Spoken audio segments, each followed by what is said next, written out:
que j'ai proposé, c'est d'ouvrir une conversation stratégique avec les États membres qui étaient intéressés à justement avancer sur ce sujet. Plusieurs de mes collègues sont venus me voir.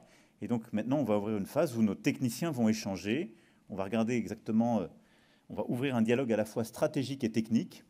Et se suivront des échanges au niveau des chefs d'État et de gouvernement pour regarder d'ici la fin du semestre s'il y a des coopérations nouvelles qui peuvent voir le jour. Président Francesco Fontemaggi, pour l'agence France Presse, vous avez évoqué cette réunion des chefs d'État.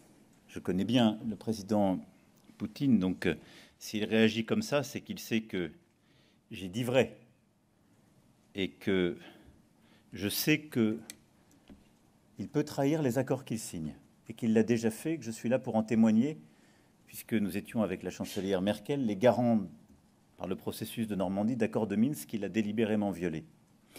Et c'est un impérialiste révisionniste de l'histoire et de l'identité des peuples. Et notre volonté, nous, c'est d'être une puissance de paix et d'équilibre. Au fond, tout ce que nous faisons, par les choix, y compris d'ailleurs de nos armées, pour éviter la guerre de demain, ce sont des choix de paix.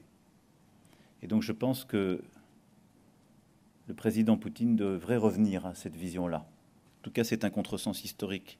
Dans la référence, c'est sans doute qu'il fut piqué du fait que nous avons démasqué son jeu.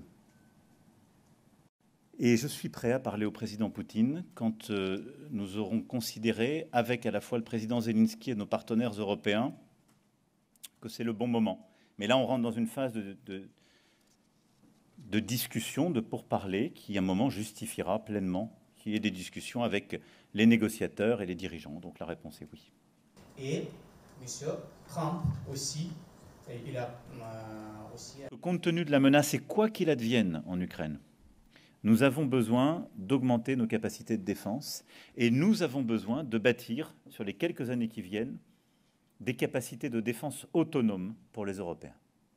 Je me félicite des choix qui ont été faits aujourd'hui, mais aussi du très large consensus qui a émergé de nos échanges et qui marque à mes yeux une grande lucidité des Européens et un réveil stratégique profond. La réaction.